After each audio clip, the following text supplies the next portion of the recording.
PSG Fan TV, bonsoir à tous, bonsoir à toi Abdoul. Bonsoir Byron et très content de revenir sur la chaîne après tous ces mois de 17 depuis l'élimination contre le Bayern. Très heureux de revenir voir les fans et débriefer avec toi. D'accord, bah c'est réciproque. On est en début de saison. 2 premiers matchs de Ligue 1 notamment. Comment as-tu trouvé les Parisiens ce soir? Est-ce que ce PSG te donne envie? Oui, on va dire que ce PSG me donne envie parce qu'il y a quand même eu un bon mercato, un nouvel entraîneur que j'apprécie énormément, Luis Enrique, pour tout ce qu'il a fait au Barça et en tant que sélectionneur de l'Espagne. L'équipe est en rodage. Après, pour le match de ce soir, je suis un peu frustré parce qu'on méritait un meilleur résultat. Maintenant, dans le jeu, il y a des très bonnes choses. Après, il y a eu des erreurs. Bon, le penalty, franchement, je trouve qu'il est quand même litigieux. Beaucoup trop litigieux.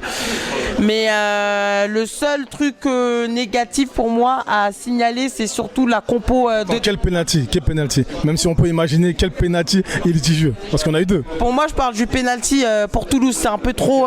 Non, le penalty pour le PSG, il y avait penalty flagrant. Là, faut être clair. Maintenant, je pense que Paris a plutôt fait un bon match.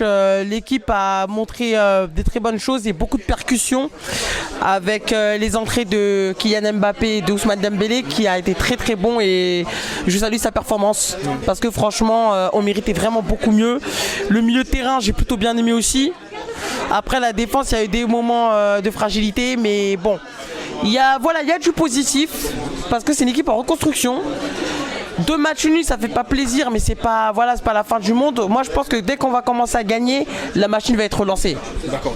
Est-ce que tu peux me donner ton ressenti sur notre numéro 9, Ramos, sur sa performance d'aujourd'hui notamment? Ramos, on va dire c'est plutôt une performance plutôt mitigée. Je vais dire mitigée, je m'explique. Il a fait comme des appels de balles intéressants, il a créé des espaces. Après, ce qu'on lui demande, c'est de marquer des buts. Il a failli mettre un but sur une déviation de centre.